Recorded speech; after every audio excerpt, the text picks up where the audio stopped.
Баршаңызға қайырлы күн, Дәмді Асхана каналына қош келдіңіздер.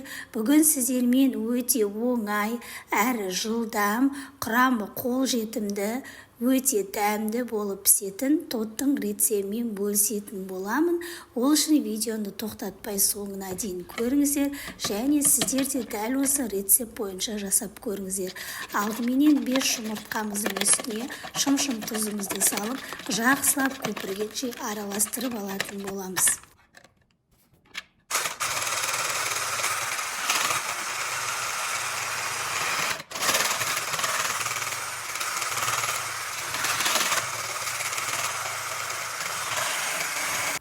Міне осылай жақсылап араластырып болғаннан кейін қойытылған 3 желанияның осындай сгущенкасын қолдандым. Бір банка 3 желанияның сгущенкасын үстіне салып, тағы да бір мәрте жақсылап араластырып алатын боламыз.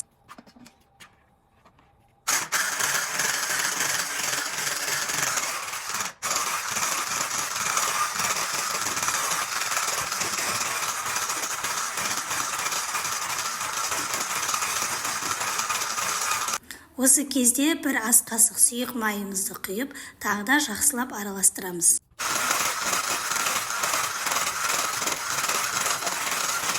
Осылай барлығын араластырып болғаннан кейін, алдын ала електен өткізілген ұнымызға қамыр қопсытқышымызды араластырып, бірге саламыз, жақсылап тағы да араластыратын боламыз. Сол кезде бізде осындай өте созылмалы қою масса шығатын болады.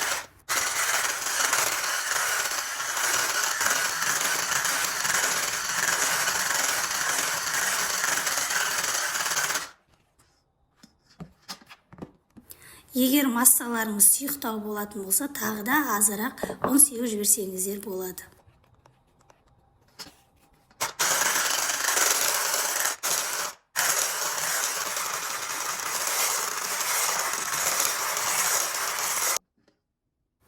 Міне сонымен біздің массамыз дайын болды.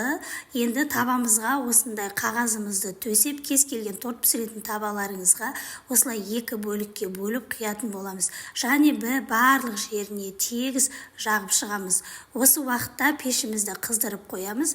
180 градуста 20-25 минутта пісіріп алатын боламыз. Міне сонымен менің қожықтарым пісіп шықты. Осылай 2-ге бөліп пісіріп аламыз. Енді кремін дайындаймыз. Кремді дайындау үшін мен творожный сыр мен сливкиді қолдандым. Кремді дайындау өздеріңіздің қалауларыңызша, тек осылай дайындау міндетті емес. Қандай кремнің үлгісін дайындай аласыздар, солай жасасаңыздар болады.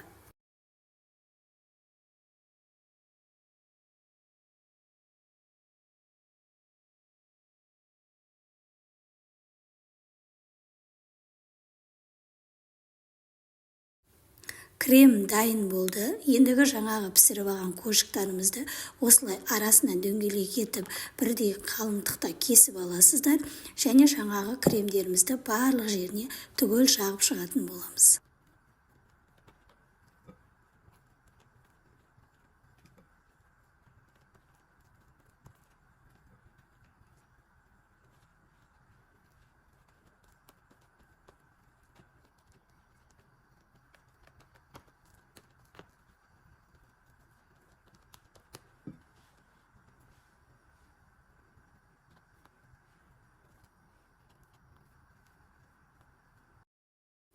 Кремімізді осылай барлық жеріне түгел жағып болғаннан кейін, жаңағы қожықтарымызды кесіп алған шетіндегі қалдықтарын осылай қолмен жақсылап майдалап, барлық шетіне осылай жабыстырып шығатын боламыз.